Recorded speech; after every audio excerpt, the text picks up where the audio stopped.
All right, welcome. If you're watching this, you're probably interested in how these Heinie Sights look with a 509T or how the combo looks on a Glock MOS Gen 4. So that's why I created this channel, was to show different parts, different gear, how they work together, in hopes that it may help somebody with their purchase, or maybe it'll help them not make a purchase if they decide they don't like how it looks or how it works, based on what I've got, my experience. So this is my Gen 4 MOS Glock 19, riding in a T-Rex Raptor, which they don't make anymore. I've obviously painted it, and I added on a Discreet Carry Concepts clip, and I also torqued this claw so it's a little more of a 90-degree angle so that it conceals better. Works pretty well. I like it a lot. The way that I did that was through heating it up with a lighter where it bends at, and then putting it in a vise and bending it, holding it until it cooled. And I've been carrying it for a while since doing that. It holds pretty well. Added about at least a 1/4 inch of concealment capability to it.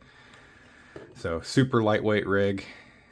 If I ever do want to carry a sidecar style, I just add this extra holster in there made by Eclipse, which I put a new, or the T-Rex clip on, got rid of that overhang single style right in the middle clip, and this way this kind of gives you the ability to let it move with you, and if you separate it enough, they're not buttoned up too hard. But cheap holster, does okay, kind of multi-directional. So I dremeled and sanded down the clip, just use one screw, so that way it's not sharp, not digging, but it works pretty good.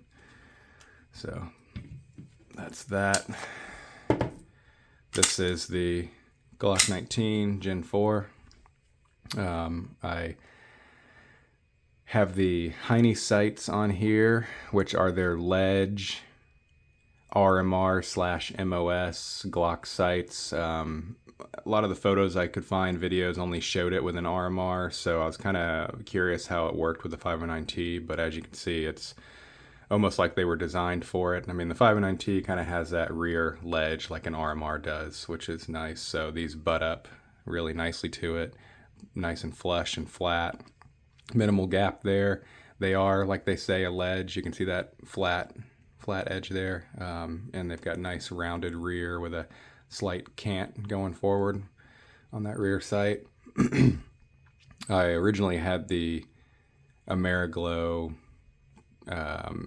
suppressor sights, but they're a little sharp on the edges and they were kind of cutting me up, so that's why I made a change. And then I found these, and so far I've had no issues. Been running it for at least a year now, no problems.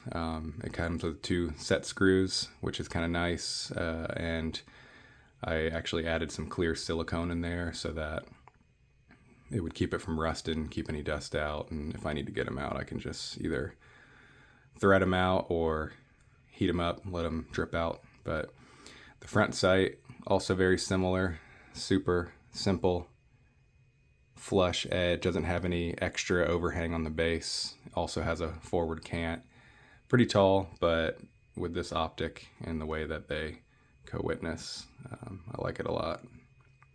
So 509T I got from C&H when they were running a deal with their aluminum plate for it, for the MOS. I did get the plate for free with it and had it for maybe a month, mounted it once. It was crooked. The optic was canted to one side. This side was higher. You can kind of see on the front where it says Holosun, where the H was almost totally exposed and the N was a little deeper than it is here, whereas now it kind of looks, if you base it off the 2 O's there, it's pretty even. So I ended up taking this plate off that I got from them because of that. You can kind of see when I mounted it the first time and it looked crooked, I took it off, checked everything, removed the plate, put it back on the gun, torqued it properly, and then mounted it again, and immediately the wear was coming in here, where in my opinion it's biting too hard. And I just think that the plate being aluminum and the optic being titanium isn't really the best design. So I think since then they've come out with steel plates. So maybe that, you know, had I waited and got that, it would have been fine. But what I'm running now is this CNC Pros Plate, which is steel. And I think at the time it was cheaper than what these are going for. But I think they've gone up in price since they've gotten popular. But this is CNC Pros, made of steel. Nice and flush, has a good finish. It matches the slide really well. It butts up perfectly. There's no rear overhang, so it seats the optic farther back. And if you compare it with this plate, the color difference. So I really like the CNC Pros Plate. Also been running that for a year along with the optic. No issues. Been sweating on it daily and really no rust or anything. One other thing I like about it is, unlike the other plate, it has no overhang. You can see the bottom of the optic there. Let's see if I can, there we go. You can kind of see how there's no overhang with the optic, so there's not extra material sticking out. Not that it really matters, but just for aesthetics, if you're into that, I really like the minimal amount of overhang from the optic. So just wanted to show that, give an idea how these two look together, kind of give you all angles. The other things on this gun, if you're interested, are the Zev Fulcrum adjustable trigger. I got that with the gun when I bought it. Kind of made a deal and got it cheaper. So it's nice. Just the trigger shoe with the bar that's been polished. Nothing else fancy. I just wanted, you know, a non-ridged trigger here. So I like it. And then got this Magpul Magwell, which is great. I like how it is nice and minimal. And I've got the grip kind of wrapped here. Another interesting thing that I found through a video is this Howies hockey tape stretch grip.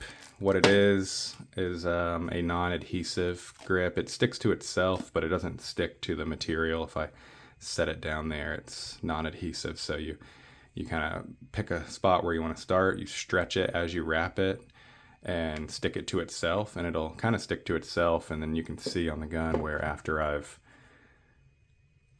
used it, where it kind of molds a little bit to the pressure. And this also has been on there for about a year, and I carry it daily, and I take it to the range at least a couple times a month, or if not, then once a month, even if just to do, you know, 25, 50 rounds. But yeah, it's nice. The good thing with that is I think one roll from their website is $4 or $6, but I bought a pack of 2 for I think $6 on eBay, and I've wrapped this gun once and my Glock 43 once, and I still have enough to do this gun at least 2 or 3 more times, and I can make it thicker if I want a thicker grip, a little more kind of cushiony grip, but I just do 1 layer, and then I have a whole nother roll. So this will last me. If I've had this for a year, that'll last me for years. So that's great. So that's the gun. If you have any questions about any of the parts or anything, let me know in the comments. I'll answer them. I'll list all these items in the description with applicable serial numbers. So if you wanted to look them up and check out the current prices or anything, you can do so. Other 2 items, if you're interested, are the Surefire EDCL1 and this Palm pepper spray. So I also carry these daily. But thanks for watching. Appreciate it. Don't forget to ask any questions if you have them. I think that's all I got. Remember, God is eternal.